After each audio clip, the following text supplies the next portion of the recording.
Welcome to the Great Detectives of Old Time Radio. From Boise, Idaho, this is your host, Adam Graham. If you have a comment, email it to me, box13@greatdetectives.net. Follow us on Twitter at Radio Detectives and check us out on Instagram, instagram.com/greatdetectives. Today's program is brought to you in part by the financial support of our listeners. You can support the show on a one-time basis, support.greatdetectives.net, and you can also become one of our ongoing Patreon supporters for as little as $2 per month. Just go to patreon.greatdetectives.net.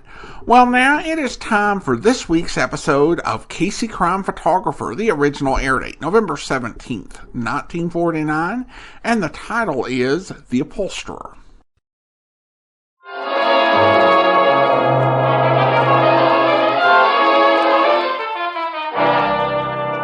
Good evening. This is Ken Roberts inviting you to listen to another adventure of Casey, crime photographer. Ace cameraman who covers the crime news of a great city. Our adventure for tonight, The Upholsterer.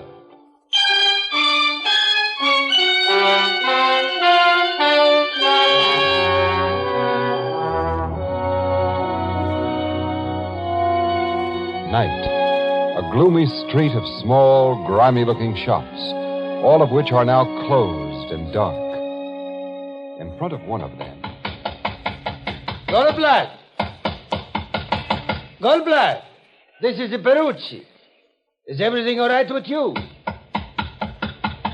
Goldblatt! Hey, what are you doing, Perucci? Why are you trying to wake up old man Goldblatt? Is that your business? And what is a small boy like you, Joey, doing out so late? Late? It's only 10:30. Anyway, the old lady ain't home from work yet. Joey, maybe you should go find for me a policeman. You want a cop? I think so. What for? Because... Policeman is coming. That's Carmody, the big flatfoot. Officer Carmody! Officer! Yeah? Come here. Come here quick, please. Something wrong, Perucci? I don't know. A couple of minutes ago, Officer Carmody, I hear what sounds like gunshots. Gunshots, huh? Gee. Where'd you hear them? I was just going to bed behind my shop next door. Suddenly, from the other side of my wall, from Goldblatt's place, I hear boom, boom. Then I hear what sounds like something heavy falling to the floor.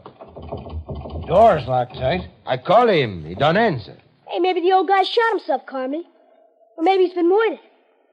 Hey, kick the glass out of the door, Carmody. Pipe down, kid.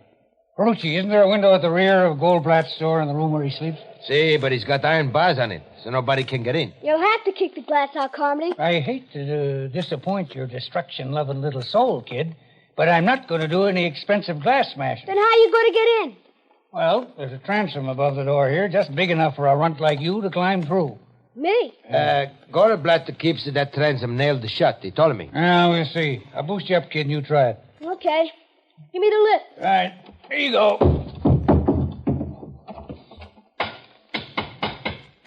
Tight, all right. Can't move it a bit. Well, I guess we'll have to do some glass smashing. Well, But it'll be cheaper to bust that transom than the door. Here, take my nightstick, kid. you going to let me smash it? I can't reach it, and you can from my shoulders. I'll bust it for good. That did it. All right, now I want you to climb through, but knock out all the glass so you won't get hurt. Okay. I won't hurt myself. I'll crawl through now. All I want you to do is drop down and unlock the door. Hey, flash your light through the door glass for me so I won't be in the dark. Okay. Joey, I see a big chair lying on its side just inside the door. Don't skin your legs on it when you drop. I'll keep an eye on that chair, Perucci. All set to go. Made it swell. Now you have to move that chair out of the way so you can get at the locks. I'm doing it. Now.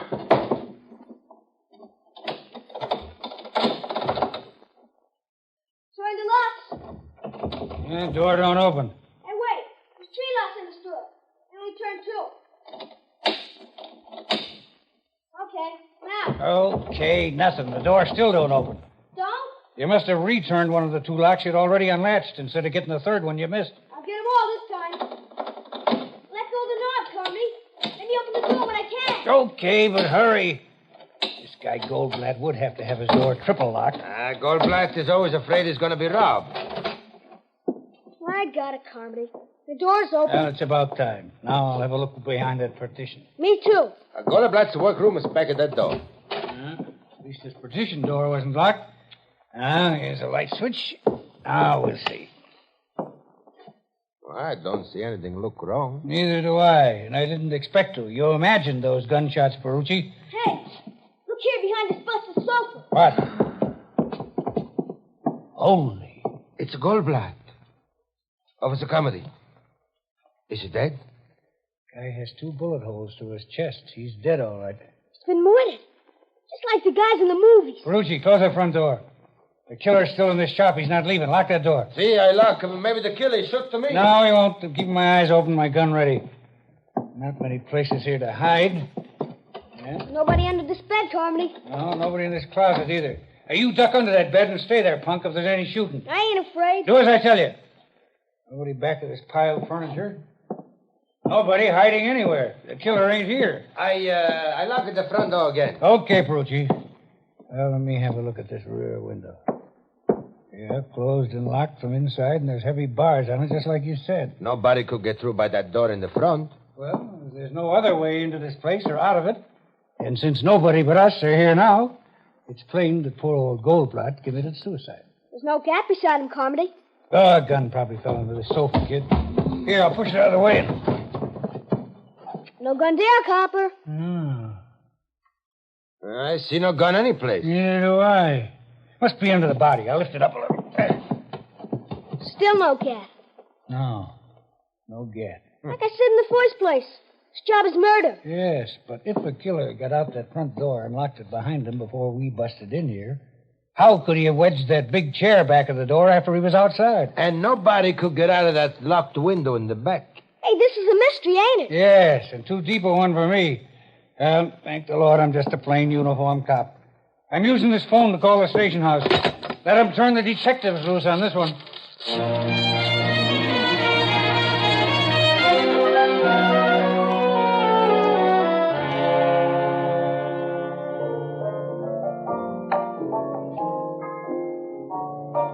The homicide dicks weren't able to find any gun in that upholsterer's joint, huh, Casey? No, Ethelbert. They practically tore the place apart looking for one. So. But when the medical examiner got there, he said Goldblatt couldn't have committed suicide anyway. Well, if the guy was murdered, how did the killer get out of the place? Well, Captain Logan and his men are having a sweet time trying to figure that. Yeah, they're going nuts, too. Miss Williams and I just came from headquarters where we talked with Logan and also the kid and the shoemaker and the cop who found the body. They all tell a straight story? Well, it sounded straight to me, yeah. This has all the, earmarks of a very baffling mystery. You and Miss Williams ain't been to the scene of the crime yet, huh? No, we weren't working when it was reported last night. But we're assigned to it now. Let's go to the Goldblatt shop and have a look-see, Casey. Okay, Annie. Yeah, Logan said he'd be down there about now. Maybe I can help the poor guy crack the case, huh? How you hate yourself. I? Why, Annie, how can anyone have anything but affection for a charming character like me?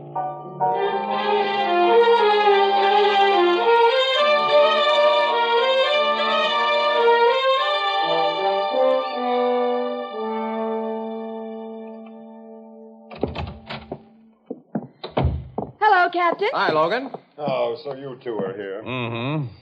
So, this is the scene of the impossible Goldblatt murder. Wait till you size up the joint, wise guy. Oh. 3 good, solid locks on this door. And the door was locked tight by at least one of these locks when the cop and that kid and Perucci tried to get in. But skip the locks and answer this one.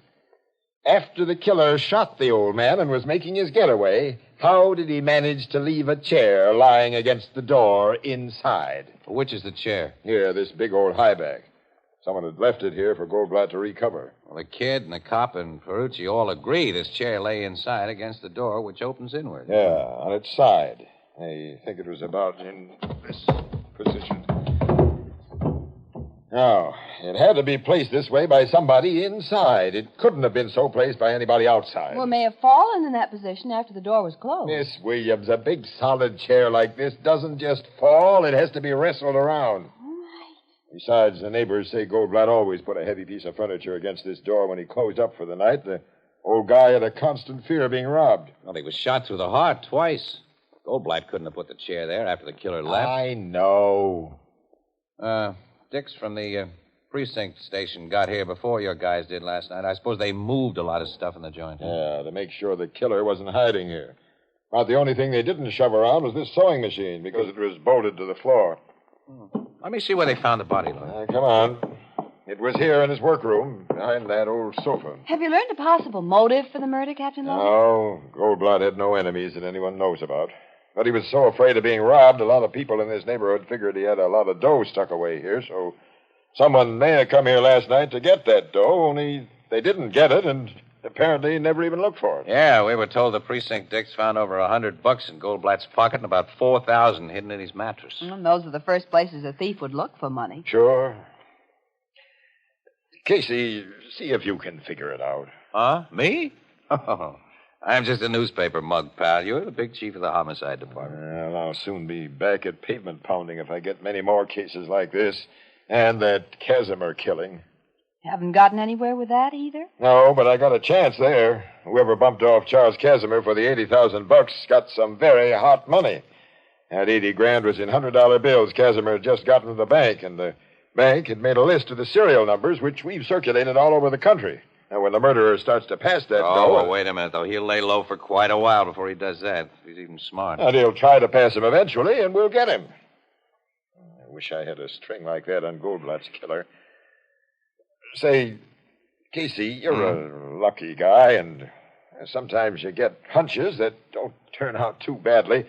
And now that you got the lowdown on this thing, you got any ideas? Well, now, what are you paying for ideas these days, pal? You going commercial on me? Well, why not? When you're in a tight spot like this, a little first-class assistant from a qualified expert should be worth, well, I'll tell you what. The next time a juicy murder is committed, you could let Ann and me in for an exclusive story and pictures. You know I never show that kind of favoritism. Oh, okay. Well, maybe the little idea I have isn't worth it anyway. You got an idea? No, just a small one.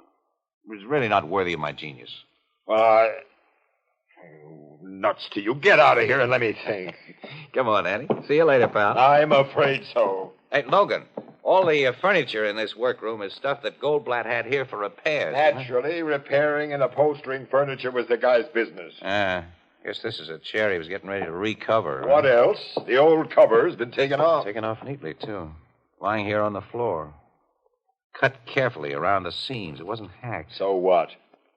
Now, this overstuffed chair next to it with a shabby old cover still on. Look at that. There's a couple of big cuts in the back. They're away from the seams. As though it had been slashed. It's interesting. I don't see why. Huh? Well, skip it then. Say, Casey... you still don't want to buy any ideas or hunches, pal. If you're serious, I never give reporters or photographers of one paper preference over those of another paper. Okay, tough guy. Well, I can't give a cop preference over my paper. So long, You pal. can go to... so long, Miss Williams. Well, I apologize for this mug, Captain Logan. Goodbye. Logan's sore at me again, Annie. You have no right to rib him when he's in a spot like this.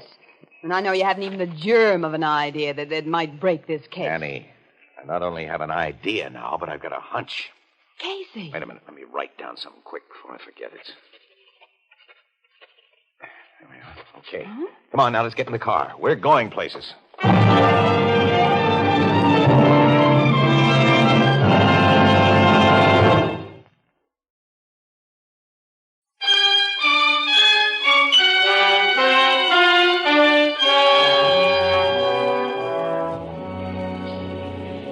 Where are we going, Casey? Not very far, Annie. Oh, will you please tell me? Okay. All right, now. Here's the idea that Logan wouldn't buy. Giving it to him for free if he hadn't been so bullheaded.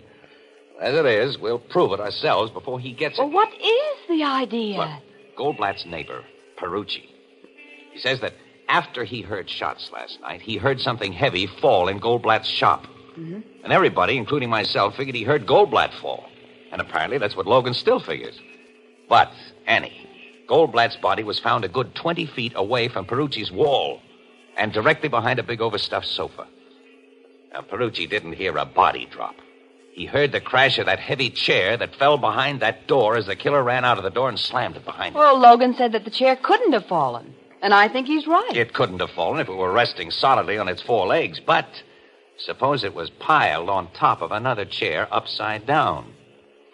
Now, there isn't much floor space in Goldblatt's joint. He must have had to pile stuff up so he'd have room to work. Mm-hmm.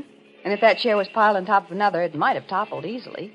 The vibration of a door slam would dislodge it. That's right. The precinct men had moved almost everything by the time Logan arrived. He didn't see furniture in piles, and he doesn't always use his imagination either. And the killer didn't waste precious time locking that door either. The Perucci and the policeman couldn't open it. Because the chair fell between the door and that sewing machine that's bolted to the floor. It formed a solid wedge there until the kid moved it. Then, when he thought he was unlocking the door, he was really locking it. Okay, I'll buy that idea. Right. Now, where are we going? To an address I wrote down a minute ago. It's on a work tag attached to a chair in Goldblatt's workroom. Annie, we're going to find out why there were several big knife cuts in the back of that chair.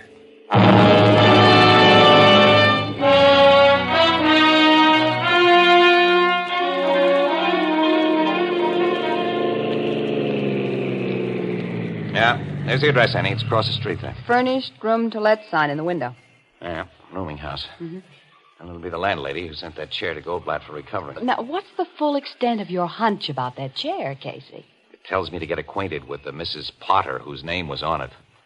And I hope that she'll give me some information. Now, look, Annie, you wait right here in the car. I will not. If there's information to get that may make news, I'm going to be where it's gotten. Annie, look, I'm not going to her as a newspaper guy. I'm going to let on I want to rent a room, see, and try to get her talking. Well, both of us can be renting a room. But together? I've heard such things have been done.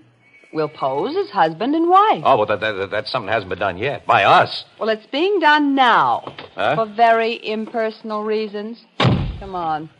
Oh, well, okay. Hope I can act like your husband. Well, you'll never learn any younger.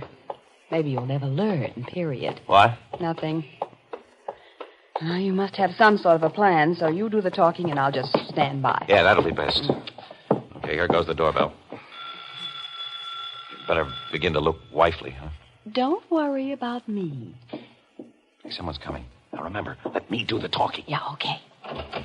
Good afternoon. How do you do? We're looking for a room and saw your sign. Oh, won't you and your husband come in? Thank you. I have a very nice double room on this floor that's just been vacated. Do you mind the lower floor? Not at all. Well, then come this way. Oh, what's your name? Mr. Casey. And Mrs. Casey. Oh, it's a pleasure to know you. I'm Mrs. Potter. Well, it's nice to know you, Mrs. Potter. Yeah. Well, now, let's see the room. One of my best. Was our back parlor when my husband was alive, but since I had to take in paying guests... Yes. Do you like it, Casey? You call your husband by his last name, Mrs. Casey? Why, It's a habit she got into before we were married. Yeah. Oh, it's a little unusual. Yes. Well, I have a most unusual wife, Mrs. Potter. One thing, she lets me do all the talking while she just stands by. I can see she's just a shy little thing. Shy. Shut up. Suppose you try it. Well, this is a comfortable-looking armchair. New, Mrs. Potter, or is this reupholstered? Oh, reupholstered. And by that poor man who was murdered last night. What? Murdered? Oh, there's a big piece about it in the morning paper. A little old man named Goldblatt.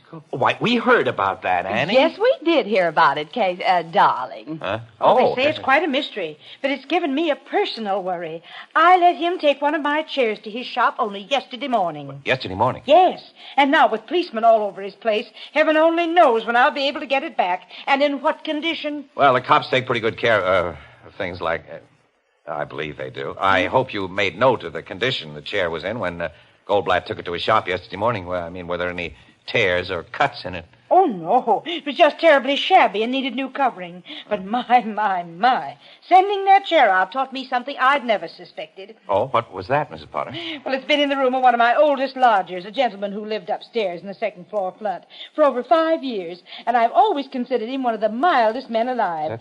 But he flew into the most awful temper when he came home from work last night and found out that I'd sent that chair to the upholsterer. Oh, he did? Oh, but you're not interested in such gossip, of course. But, Do you like this room?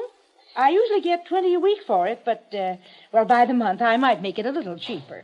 Oh, is it $20, huh? Well, have you any vacancies on the second floor, Mrs. Potter? Yes, I have an empty across the hall from the gentleman I just mentioned. Oh, you have? Oh, but I doubt if you'll like it. Well, could we see it? Of course. This way. It's a much smaller room than the one I just showed you. Oh, I won't mind that. Oh, but maybe Mrs. Casey will. Oh, no. I'm easy to please. Yes. Mind the stairs there. They're a little steep. The gentleman who didn't want his chair recovered, is he in his room now? No, he's never in this early. He's at business every day till 6 o'clock. Oh. But my, it's nearly that now. What business is he in? Oh, he's a bookkeeper. Oh. In the offices of the Charles Casimir Company. Charles Casimir? Poor Mr. Casimir was robbed and murdered only a short time ago. Dear. There's so much crime these days. Well, here's the room. Oh, it's fine. Swell. We'll take it. We haven't more than looked into it. Oh, we've seen enough. That's exactly what we want. What's the rent? Why, $15 a week. Okay. Here we are. It's a week in advance. Oh, thank you. Oh, when you move in? Well, we're in now. But you haven't any baggage. It's outside in our car. We'll bring it in later. Later? Now, I know you have a lot to do, Mrs. Potter. It's nearly dinner time, so why don't you run along downstairs and don't bother about us one little bit. See you later, Mrs. Potter. Oh, but see you later, Miss Potter. Well, this is a little irregular, but you look like such nice young people. Goodbye. Did you get it, Annie? Of course I got it. The man across the hall had something hidden in that chair, and when he learned it had been taken to an upholsterer who'd tear it apart... He went to Goldblatt's. He slashed the back of that chair, took out what he'd hidden in it, and killed Goldblatt so he couldn't tell what he'd seen. And Mrs. Potter said that the man worked in Charles Casimir's office. Maybe it was the stolen money that was hidden in that chair. Yeah. Come on. The coast is clear. Yeah. We haven't much time. It's 5:45. 15 minutes is plenty if we work fast. Yeah. Oh, his door is locked. Naturally. These bevel spring locks have never kept me out of a place I wanted to get into. Not when there's enough space between the door and the frame to put this little gadget I always carry. Yeah. Hey, that did it. Come on, quick, so I can close the door again. Now what do we do? Listen, Annie. If this guy killed Goldblatt last night in order to get back the money hidden in that chair, he's had to hide it again. Now, 10 to 1, he's hidden it in here a second time. Yeah, so we search the place. Right. Well, Casey, maybe he's sewn it inside of something again. Yes, that's probable. Yep, look, here. There's a sewing kit on the dresser. There's a needle stuck in the lid. It's threaded with a piece of dark blue thread. Well, that means he was sewing on something blue. Yeah, there's nothing blue in the room. Well, we haven't looked in the clothes closet. Maybe there's something in there that's... Then I'll open the door and... Don't scream, young woman. And if either of you moves, I shoot. Well, this is quite a surprise. It was very fortunate that I came home earlier than my usual time today. Well, we wouldn't call it fortunate. Back over to that wall. What do you think you're going to do? There's only one thing I can do to protect myself. Kill you. I have a car parked outside, and I can make my getaway. And there's something I'm taking along. My winter overcoat. Casey, it's dark blue. There are $80,000 in bills sewn in its lining. Charles Casimir loot. You are quite right. And now, goodbye. You're not going to shoot us? Casey! No, you don't. Oh. Knocked his arm up just in time. Yeah, you've knocked him out. I'll see that he stays out, too. Annie, run down and get my camera from the car, will you? We get exclusive pictures and a story without any deal from our pal, Logan.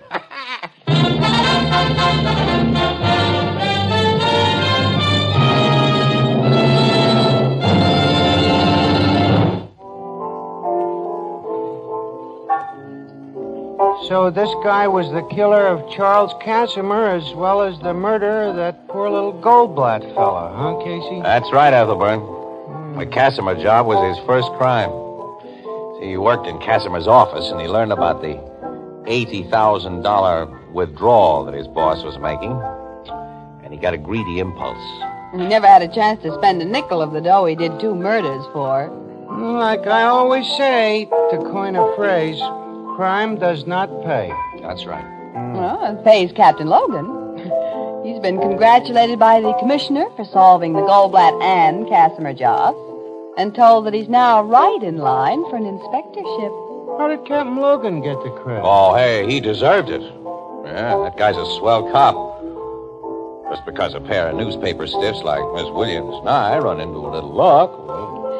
Our Mr. Casey, whom I sometimes like, Ethelbert, called Logan in to make an exclusive arrest of the killer. What do you and Casey get out of the deal? An exclusive story, plus pictures. Casey got a bullet hole through the sleeve of his best coat when the killer shot at him. Well, I never liked that coat. And I've got a blasted reputation with Mrs. Potter. She's found out that I'm not really Mrs. Casey. This is the United States Armed Forces Radio Service, the voice of information and education.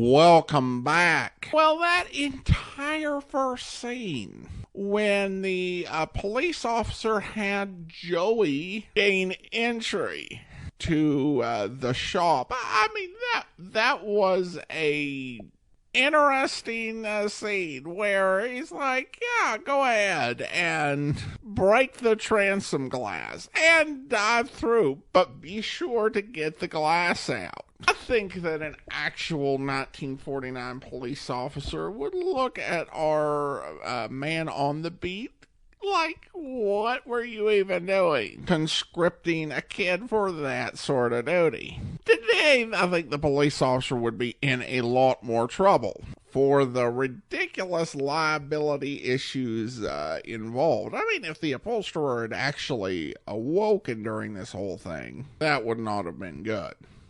I don't know. Maybe it's just my age. Maybe if you were from a prior generation, the police ask you to break into places for them all the time. Someone might email us and say, I had, police officers tell me to break through transoms for them like 3 times a week. You're just too young to remember. And perhaps that's right. But anyway, I do want to go ahead now and thank our Patreon supporter of the day. Thank you to Paul, Patreon supporter since April of 2020, currently supporting us at the detective sergeant level of $7.14 or more per month. Again, thanks so much for your support, Paul. And that will actually be all for now.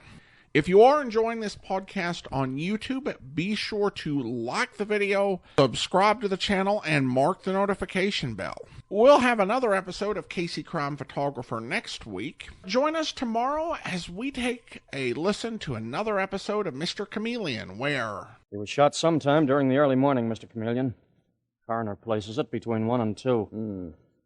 No one heard the shot, but there are only 3 other tenants, and they're away for the weekend. Well, I'm surprised that Hubert Van Dyke stayed in town, Dave, instead of spending the weekend with some of his sporty friends. Could it be that Sylvia Sutherland was in town, too? Mr. Chameleon, you think that Sutherland girl had something to do with this murder? Oh, I'm almost positive. She's been seen constantly with Van Dyke, just as she went steadily with Archie Clyde before he was found murdered 6 months ago. To say nothing of that guy who used to be her chauffeur who was shot to death in a waterfront hotel last week. Mm-hmm. Dave, that chauffeur and Archie Clyde, when they were found, they were each clutching a dollar bill. Yeah, not this one, though. There's no dollar bill on this Van Dyke guy. No? Look, Dave, protruding over the top of his vest pocket. A dollar bill. And it's stained with blood. Holy smoke, what is this, Mr. Chameleon? I don't know. But I'm going to find out. I'm going to get the goods on that girl, Sylvia Sutherland, if it takes me a year, or 5 years, or 10. Dave, she is incredible. Beautiful, from a respectable family, travels around with a wealthy, fast young crowd, yet her name has been linked with 3 murders. She's mixed up in something very evil. Yeah, she's a smart baby, all right. One of the smartest criminals we've ever been up against. Yes, she is. And this dollar bill, what the devil is that supposed to symbolize? That girl is a complete mystery, and I don't like mysteries. At least I don't like the kind I can't solve. Sylvia Sutherland really gets under your skin, doesn't she, Mr. Chameleon? Dave, I dream about her. I positively dream about her. Well, nothing to do except question her again. I hope you'll join us then. In the meantime, do send your comments to box13@greatdetectives.net. Check us out on Instagram, instagram.com/greatdetectives from Boise, Idaho. This is your host, Adam Graham, signing off.